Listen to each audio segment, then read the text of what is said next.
Hello, everybody. What the flick? William Bibbiani here with Francis Maxwell. Alonzo Duralde couldn't make it this week to review The Flash episode 21, Grodd Lives. But does Grodd love? Let's take a look.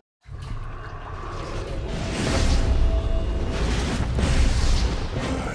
am Grodd. What is a Grodd? I don't think it's a coincidence that this gorilla shows up at the very same time we're looking for Wells. Joe! Wells ordered Grodd to come after us, to distract us. If I hadn't seen Jurassic Park, I wouldn't be nearly as frightened right now. Do you know what I wanted to sing through this episode? Really? The Power of Love song. Just as Can he hum a few bars? Just as Iris comes over and she starts speaking to him, I was just imagining it in my head being like, the power of, like, love as he's coming through. Just as he finally looks up and be like, wow, love conquers all. I thought you were going to go the Huey Lewis route with it. That's the power of love.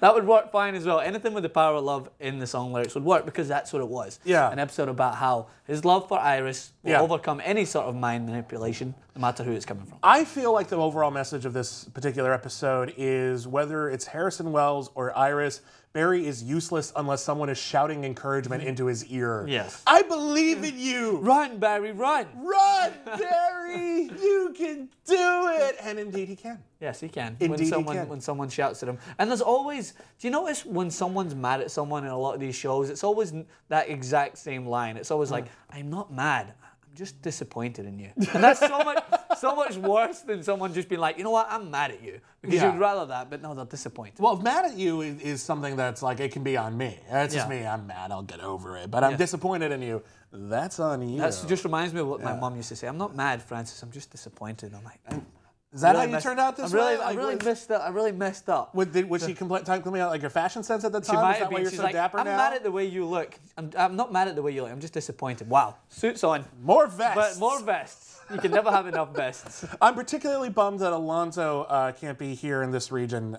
today because he was really excited for a Grodd episode. We've been teasing Grodd since the beginning. Yeah. Since right at the beginning of The Flash. And we finally got him. I will say this. I think the CGI was actually pretty impressive for a TV show. Really good. Looked pretty solid. I mean, not perfect. I think it's not Dawn of the Planet of the Apes level quality. Yeah. It was convincing enough. But I was left with some serious questions. Why does Grodd need gold? Yes, I was wondering that. Yeah, I don't know a bunch of gold. I think it was just because they wanted him to just be a distraction. So at the why time, gold? I don't know. I mean, ask Goldmember that. Love gold. Gold. But I think that I didn't really get that as well. I think that I love that we finally were introduced to Grodd and we were good to see what his motive was. Yeah. I just think that they ran out of ideas what could be a distraction because we have people robbing without making someone another metahuman with another ulterior motive. Why don't we just have someone try to steal bajillions of dollars of gold that are happening to be transported that day? Well, I'm sure it was just like the writers trying to misdirect us and make us think that, well, maybe we're not going to do Grodd. Haha, we've lied to you this entire season about Grodd coming. When I first seen the actions of them blowing up the gold truck, I thought Captain Cold's sister, right? Because she needs gold. So I was thinking that could have been a way to mislead me and thinking, wow, we're going to see them again. And then when it turned out it was Colonel Eileen, right? Eileen. And I was Eileen. Eileen. Yeah, Eileen. Yeah, but you made it sound like it was a lady's name. Yeah, it was just my accent. accent. Come on, Eileen. Come on, it was my accent. I'm sorry. Yeah. Colonel Eileen. Yeah. Colonel Eileen. He came in. And I was a little bit petrified when I seen him starting to talk. I was in the same realm of Cisco, and I thought The Exorcist. They had a really tough job to do in this particular episode, making Grodd a character who fans of the comics think is totally awesome, like right off the bat. But for people who maybe aren't big fans of the comics or are just coming on the show as casual observers, they have a psychic gorilla that they have to make A, seem plausible, and B, seem scary. Yes. And I think they really worked overtime making him try to seem scary, and maybe plausible wasn't the most important thing on their minds. Because scary, they actually did a great job. The whole bit with Joe putting a gun to his head, not sure if he's going to be killing himself because Grodd wills it so, that was actually like one of the most genuine moments of terror. Like Joe he didn't even seem that scared when like the weather wizard was going to throw a tidal wave at the city. Yeah. Because, you know, a tidal wave is something you can't even wrap your head around, but like gun to your head, I'm like, damn it, and I just argued with my daughter too. If I was fine with my daughter, like if we'd had a lovely conversation, this would be okay. But like, yeah, no, this particularly sucks. Banana? I don't. Grodd don't like bananas. Grodd ate banana. And that was, and I totally agree with you. When I watched that scene, I was thinking, I'm genuinely scared for him, and you can tell that he's petrified. And it's the first time we've really seen Joe feared for his own life, because he always fears for everyone else's life. He doesn't want anyone to step into the wrong situation and perhaps suffer the consequences. Whereas him, he genuinely feared that he was going to die at that point, and that was something that I haven't seen enough from him, because he always throws himself into these situations. And Iris was right. He always throws himself in, but he's not a metahuman. He's just a man. Right. Well, I mean, that's kind of the underlying theme of this episode, is people trying to protect other people, even at the sacrifice of themselves and the consequences of that, which brings us to Iris. Now that they did not pussyfoot around, she gets the slightest inkling that Barry is the Flash, and like quarter of the way to the next episode, or should I call you the Flash? Hi, Barry. Or should I say the Flash? Wouldn't it be great if he just said, could you call me Spanky? It was like, or something? It was the way he was looking at her. It was like, you could tell, I was thinking when he looked at her and she said that, he's like, maybe I could move so fast that she didn't even know I was here. Maybe I could just turn back. He's like, did she see me yet? Did she see me yet? Yeah, but it was funny because we were talking about this on Daredevil, how usually with Marvel stories, usually, not to pinpoint Marvel as an example of this, but you often get it when someone finds out that they're superheroes, it's like over in like 10, 15 seconds. You never told me? Oh, but it's really cool, you're a superhero. But with Iris, it really was drawn out and believable that she was genuinely pissed. She was genuinely pissed, but and what I liked is that she kept framing it as, I feel betrayed. Yeah.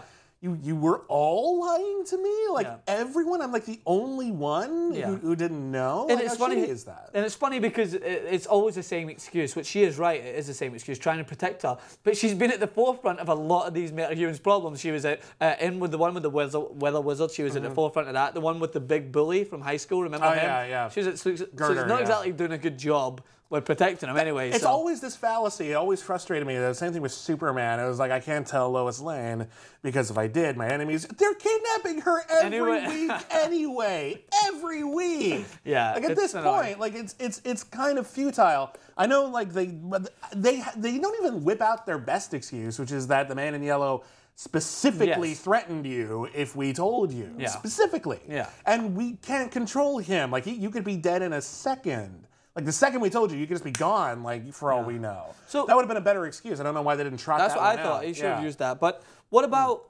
Harrison? Well, about Thawne when his eyes glare up red. Stop talking.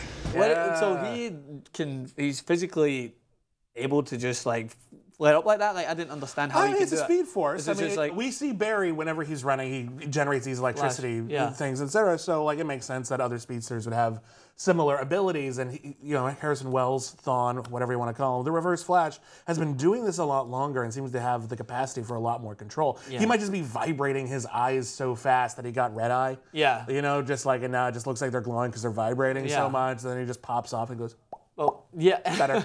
Visine. Yeah. Yeah. So, Dry your eyes. It's amazing how that you have Harrison Wells and you have this conflict throughout the full season when you're like, you know what, I feel good. I like him right now because he's helping a lot. Sometimes he's very dickish towards the end of the episode, and now he's just transitioned over to an ultimate dick. Like, not just like to the point of what his end goal is, but he's just rubbing it in Eddie's face. He's like, well, why don't you look at her name now? I wonder what his end game is here. Because he's trying to like change Eddie's fate. Is he trying to make Eddie like a bigger cog in the Thawne family mechanism? Yeah. Like, because he keeps talking about how every member of the Thawne family was important except for you. Listen, I'm not mad at you, Eddie. I'm just disappointed. Yes, exactly. That's basically what he's saying. And I wonder, he's got to be trying to, because there's no point in doing this. What's the point in kidnapping Eddie, really, otherwise? He's got to have some sort of reason for it. And what he has been this whole time is a master manipulator, and he's been manipulating everyone else through positive reinforcement. He's pushing negative reinforcement on Eddie, and I think it's got to be him trying to make Eddie into a villain, get him to do something specific, because, otherwise he's just a dick. Was the reveal at the end was that he seems to have built like another like reactor without anyone noticing? Yeah. Where is that? Like, no one noticed that? I mean, he's been hiding. He said hidden cameras around for all throughout the season, so he's pretty good at hiding things. I think at this point. Hidden cameras. This is a huge there's this huge fuck off building in the middle of Central City for the original one. Where is this other one? Yeah. I want to know like what building it's in that it looks disguised. Like, oh, it's the old disused plane factory or whatever. I want to know that. It's a stupid thing, but there's so much silly stuff on this show that whenever there's anything practical you want an answer to, it becomes an obsession. For example, there was a deleted scene from this week's episode. I don't know if you saw it online. There was a deleted scene that showed Barry and Caitlin walking around, and Caitlin had all of the prisoners' food orders. I don't understand, Caitlin. Why would Dr. Wells take Eddie? Who knows why he does anything anymore? How are you doing, really?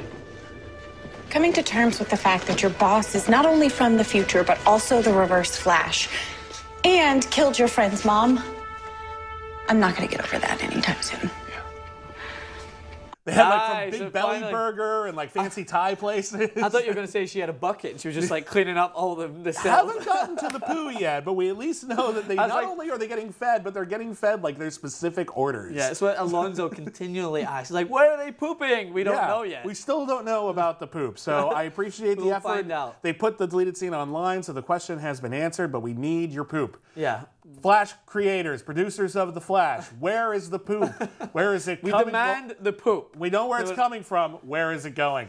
Where is it going? Come on. So we touched on previously there a little bit, is that you're talking about the morality of the episode, and I like that they are doubting themselves without Harrison Wells. I know towards the end, Barry's like, oh, well, it was us four. So like with Iris coming in, maybe they can overcome everything that they are used to having Wells do. But they're right. Like they almost weren't able to win this battle because the mastermind behind it all is not on their side anymore. That's true, but if you think about it, the way these episodes are structured, they're always almost not able to solve a problem, and then something comes along at the end. Yeah, Harrison Wells usually goes, oh, you're trying to do this kind of device? Doodly-doodly-doo.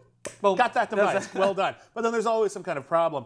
I think what they pointed out is that in some respects, if like Cisco and Caitlin have more confidence and step up their game scientifically, the only real thing that they needed from Harrison Wells in order to keep the Flash going superhero was literally the voice in the ear. It was like the voice of encouragement for when Barry wusses out in some way. You know, it's just like, oh, I'm getting psychically attacked, Gorilla. Well, believe in yourself. Shit, hadn't thought of that. Thank you. Don't know why Cisco needs more confidence. He did make an unbelievable gold gun from pens and pencils and soil in his backyard. But he feels bad about that. Like, he's very conflicted. He's very conflicted. He's also the only one who watches movies. Oh, consistently. I love his movie references. These aren't even obscure movie references. Yeah, it's like Jurassic Park. Is anyone else getting an Exorcist vibe off of this? You and your movies. No one saw The Exorcist? If you adjust for inflation, it's one of the most successful movies ever made. Like, made more money than Avatar. Yeah. No one saw The Exorcist? Come on.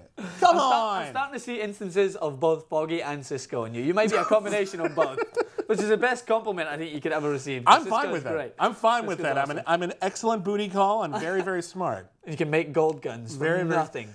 Bring me mud and sticks, and I'll make you a gold gun. So we got 2 episodes left at the end of this season. I suspect we're probably going to lead up to a big 2-parter. Yes. Because it's got to be big, right? I mean, this series has been big from the beginning. Yes. Going in, before we get started, we'll obviously be back next week with those reviews. What are you hoping for? What's the plan? I'm hoping that we finally have a showdown with. I mean, we're bound to have a showdown again with Flash and the Man in Yellow, with the Reverse Flash. If they don't, I'm quitting, but I'm sure there will be. But I don't know what I'm predicting, but what I am excited about is that in this episode they finally had an antagonist be involved in the full scheme of things, rather than having the bee lady at the side, but still focusing on the main issue at hand. So we have everything integrated together. We have Grodd, who is obviously under the control of Eobard Thawne. So I imagine is that they will probably use Grodd. Do they still have the tracking device on Grodd? I don't know. Don't know if it was. I thought it was on Grodd or was it on Joe? Maybe it was. I don't know because they shot that little dart. Oh yeah, you're right. So I think it was Grodd. They got him in a move, so they'll probably use him to track because now they know that was obviously part of Eobard Thawne's plan. But knowing Eobard Thawne with his trick in the previous episode and how they all thought they were tricking him, he's probably got something up his sleeve. Yeah. So you think the bad guy will do probably something bad? I think the bad guy might do something bad, and then something worse when they think that the bad thing is actually going to go their way. They'll have something else. Do you think that the good guys will end up doing good? I think the good guys might run very fast and do something good. That's good. Yeah, there you have it. Predictions from the best. We're actually professionals here. That's right.